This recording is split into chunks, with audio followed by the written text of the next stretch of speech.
El sector de servicios sigue en expansión, pero el mercado laboral empieza a mostrar menos fuerza. Hablamos del ISM Services, el PMI, que bajó ligeramente en abril a 53.6. Eso desde ese 54.0 que vimos en el mes de marzo, muy cerca de lo que esperaba propiamente el mercado, que apuntaba a ese 53.7 como para caer, por decirlo así, en una proyección, pues, ¿cómo se diría? Una proyección continua. Pero recordemos que todo número por encima de 50, claro que indica expansión. Entonces, ¿por qué todavía, Raúl, vemos expansión, por decirlo así, en algún tipo de reporte, pero vemos también al mismo tiempo como una especie de, no diría retroceso, pero como que una especie de que no, hay una expansión que no se nota, que no se siente? Dinámicas de mercado y resiliencia. Yo creo que esas serían las dos palabras que se podrían decir. El dato en general, por ejemplo, cuando lo veíamos de lo que salió, no fue un dato malo.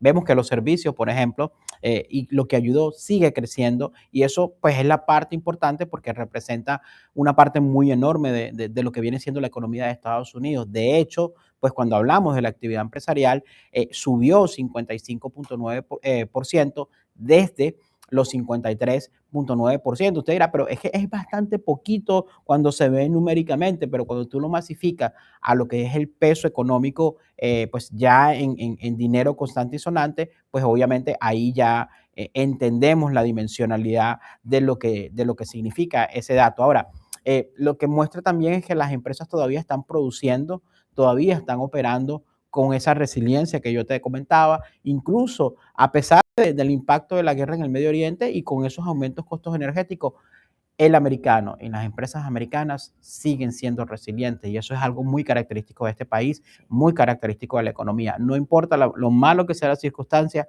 aquí siempre hay gente que está dispuesta a ponerse en la camiseta y a darla toda para seguir adelante. A seguir invirtiendo, a seguir moviéndose, y propiamente, Raúl, yo diría que eso va desde los empresarios, los dueños de compañías pequeñas también, como también de uno ciudadano de pie. O sea, uno dice, no va a dar el presupuesto, pero como sea, uno lo logra. Ahora, debajo del titular hay señales de que el mercado también pues está viendo puntos que no puede ignorar. Los nuevos pedidos cayeron fuerte. Hablamos de un 60.6 a un 53.5, y por supuesto eso sí que comienza ya como a anticipar al mercado una moderación en la demanda en lo que podría venir más adelante, tan pronto como un corto plazo. Claro que sí, yo creo que acá hay un punto que es bastante clave.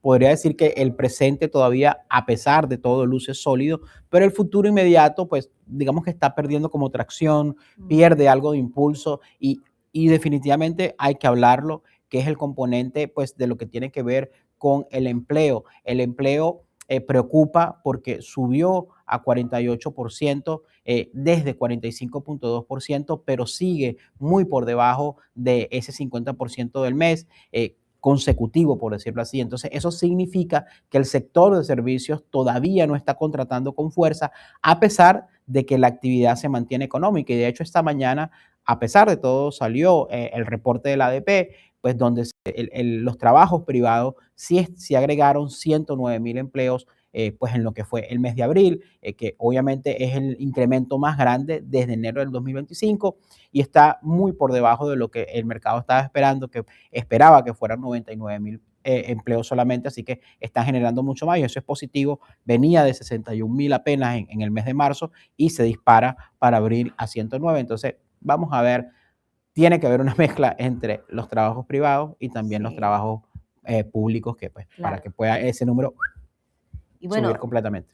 Raúl, donde sí hay una alerta clara es en precios. El índice de precios del ISM se mantuvo en 70.7, lo cual es el nivel más alto desde todavía el 2022, que estábamos en plena, diría yo, recuperación de la economía, donde tocaba subir precios, y recordemos eso, para poder como equivalar o terminar de recuperarnos propiamente después de esa pandemia. Las empresas mencionaron ya aumentos en lo que es combustible, gasolina, diésel, cobre, fletes, aluminio y madera. Por supuesto, materiales muy importantes para ese sector. Todos los commodities, por decirlo así, todos los principales commodities que también cotizan y que también mueven la bolsa. Entonces, ahí vemos donde ya cuando conectamos estos datos, comienza a complicar ese panorama definitivamente a la Reserva Federal, a ver si los servicios siguen expandiéndose, obviamente, pero los precios siguen tan altos, la Fed obviamente va a tener menos margen para poder hablar de esos recortes agresivos. El mercado quiere ver también unas señales de enfriamiento un poquito más limpio, pero lo que recibió fue algo, digamos, un poquito más incómodo, un crecimiento que más bien es moderado, un empleo que es un poquito más débil, pero la inflación de costos todavía sigue muy viva. Entonces, es como que son muchos frentes a la vez, un reporte positivo, un reporte negativo, pero aquí lo que hay es que ver cómo se balancea esto. Y bueno, también, como le hablábamos, conocimos el reporte de vacantes laborales, el famoso JOLTS. Las ofertas de empleo bajaron en marzo a 6.866 millones, ya una caída de 56.000 puestos. Señores, sí suma.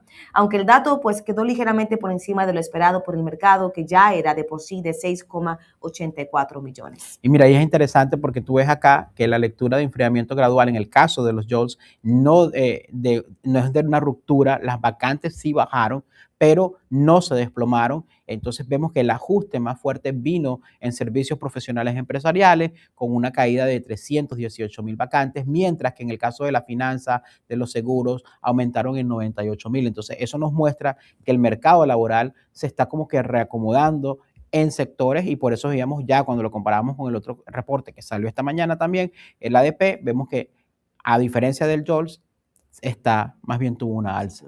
Sí, positivo. Ahora, las contrataciones subieron a 5,6 millones, mientras que las separaciones se mantuvieron cerca de 5,4 millones. Las renuncias estuvieron en 3,2 millones y los despidos en 1,9 millones. Vemos, Raúl, pocos cambios, pero por supuesto, vemos números igual altos. Claro que sí, mira, y yo creo que acá lo importante es definitivamente ver cómo las renuncias suelen medir esa confianza también del trabajador. Hablamos mucho de la confianza del consumidor, pero también existe la confianza del trabajador. Entonces, si las personas dejan menos empleos voluntariamente, esto puede indicar que ven menos oportunidades afuera, ¿sabes? Porque normalmente cuando la gente sale de un trabajo puede salir no necesariamente porque le terminen el contrato, sino que sale para buscar pues un mejor puesto, buscar un mejor salario, buscar mejores condiciones en otra compañía. Pero como los despidos no se dispararon, todavía no estamos hablando de una señal de crisis laboral, es más bien que el mercado pues se está enfriando como más lentamente. Lo cierto, Raúl, es que venimos ya por lo menos más de 6 meses hablando de un mercado laboral que se está enfriando, más no está propiamente roto, tampoco está fracturado. Entonces, definitivamente que ese sí ha sido un año difícil de leer como tal para la Fed, porque pues los datos actuales demuestran todavía una estabilidad, una resiliencia, lo decimos mucho, pero también cuando se mira a futuro hay tantos frentes como tal que pueden llegar a enfriar mucho más el tema del mercado laboral y, por supuesto, disparar más lo que es la inflación. Así que el mensaje para Wall Street, por supuesto, continúa siendo mixto. Servicios que sigue creciendo, pero los pedidos pierden fuerza. El empleo no termina de recuperarse, no llegamos a los niveles esperados y los precios siguen demasiado altos. Mira, y esto es muy correcto y me gusta que lo menciones de esta manera porque nuevamente, usted dirá, pero ¿por qué tú hablas tanto de la FED? Es que la Reserva Federal, el Banco Central,